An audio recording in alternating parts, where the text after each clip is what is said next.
mia lingua. La mia lingua. La mia lingua. La mia lingua. La mia lingua.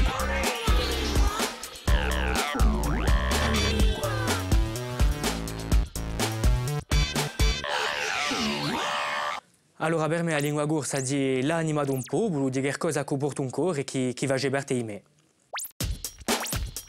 Quando è che avete imparato a parlare corso? Allora io ho 21 anni, di una lingua che non parlavo mica da giù, di la franca, e che infatti a scuola di una lingua che avevo alla rete in casa, con Mogacar, parlavo sempre, ma io non l'ho mica parlato in casa, di qualcosa che si è fatto piuttosto bene a scuola, ho principiato a fare studi al collegio, dopo al liceo, ho seguito all'università, dove ho fatto a principio una licenza di storia e dopo ho seguito in studi corsi perché chi dessin corti per me e non fa mica i studi corsi dirà passare a contare qualcosa. Quando la dublate a lingua corsa?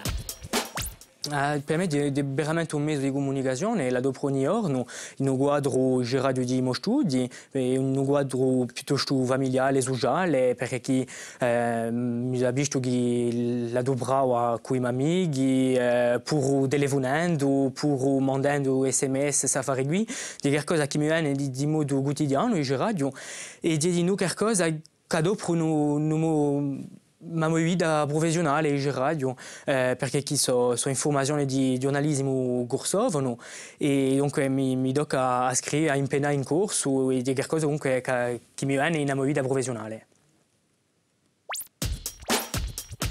Chi rappresenta per voi la lingua corsa?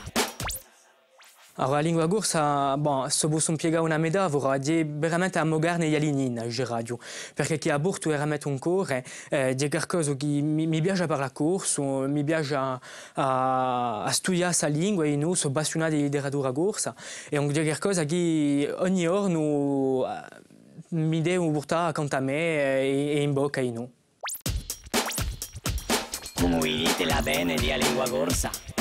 Penso che in un primo tempo cioè sapere che che la lingua corsa da Smarisce sono più di 100 anni che si sente parlare di questo, pur una rivista corsiste gli anni di principio di XX, ma pur siamo qui, la lingua è sempre qui, e non so mica un chiedo, io radio bella bene la lingua corsa, perché chi dopo penso che oggi c'è veramente un'idea dura, sia sociale oppure politica, che brucia un consenso in giro alla lingua e che forse è quello che l'ha tramandata negli anni bene, no?